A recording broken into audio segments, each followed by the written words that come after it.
और भारत सरकार ने विदेशी ड्रग तस्करों के खिलाफ बड़ा एक्शन लिया है। अलग अलग राज्यों में करीब 16,000 ड्रग तस्करों पर शिकंजा कसा गया है।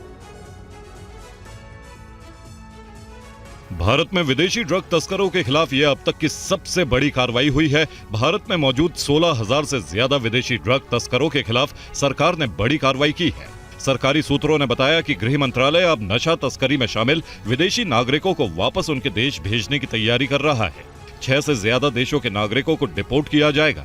बांग्लादेश, फिलीपींस, म्यांमार, मलेशिया, घाना और नाइजीरिया के नशा तस्करों पर एनसीबी की रिपोर्ट के आधार पर गृह मंत्रालय ये कार्रवाई कर रहा है। इन विदेशी नागरिकों पर आरोप है कि वो नशीली दवाओं की तस्करी से लेकर गैर कानूनी ट्रांसपोर्टेशन तक के अपराधों में शामिल हैं। फिलहाल ये कई राज्यों के डिटेंशन सेंटरों में रखे गए हैं।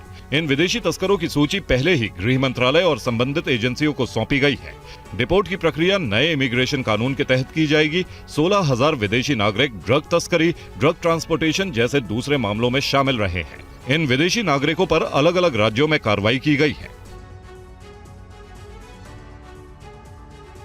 ड्रग्स के खिलाफ इंटरपोल ने भारत समेत 18 देशों में एक बड़ा ऑपरेशन चलाया। इस नशा विरोधी अभियान के तहत 386 गिरफ्तारियां हुई हैं और बड़े पैमाने पर नशे की खेप बरामद की गई है।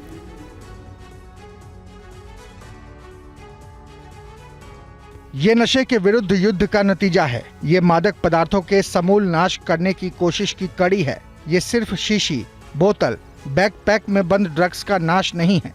ये उस सोच पर चोट है जो समाज को बर्बाद कर रही है, जिन अवैध दवाओं की पुड़िया पीढ़ियों को बर्बाद कर रही है, जो लोगों को तबाह कर रही है। ऐसे शैतानों के खिलाफ इंटरपोल को बड़ी कामयाबी मिली है। ड्रग तस्करी के खिलाफ इंटरपोल एक बड़ा ऑपरेशन चला रही है। इस ऑपरेशन का नाम ऑपरेशन लायन फिश मियाग 3 है। ये ऑपरेशन सिर्फ 2 हफ्तों में भारत समेत 18 देशों में चलाया गया। इस ऑपरेशन के तहत 76 टन ड्रग्स बरामद की गई। ये ड्रग्स रोजमर्रा के जीवन में इस्तेमाल किए जाने वाले सामानों में छिपाकर लाई जा रही थी। इस ऑपरेशन के तहत 386 गिरफ्तारी की गई। बरामद ड्रग्स की अंतर्राष्ट्रीय बाजार में कीमत $6.5 बिलियन है। इस ऑपरेशन के तहत कई किस्मों के नशीले पदार्थ बरामद हुए।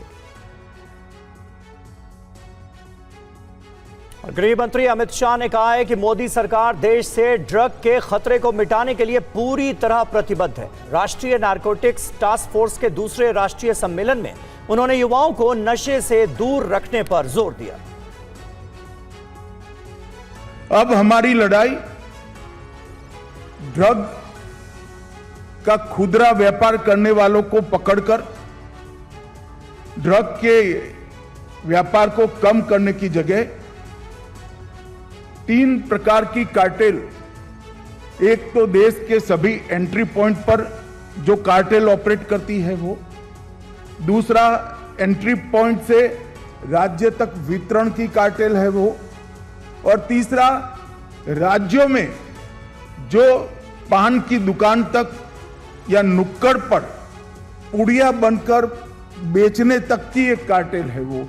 ये तीनों प्रकार की कार्टेल पर कठोर आघात करने का समय आ गया है। और मैं मानता हूं वो तभी हो सकता है जब इस सभागार में बैठे हुए लोग, सभागार में बैठे हुए सभी प्रतिभागी ये तय करें कि लड़ाई हमारी लड़ाई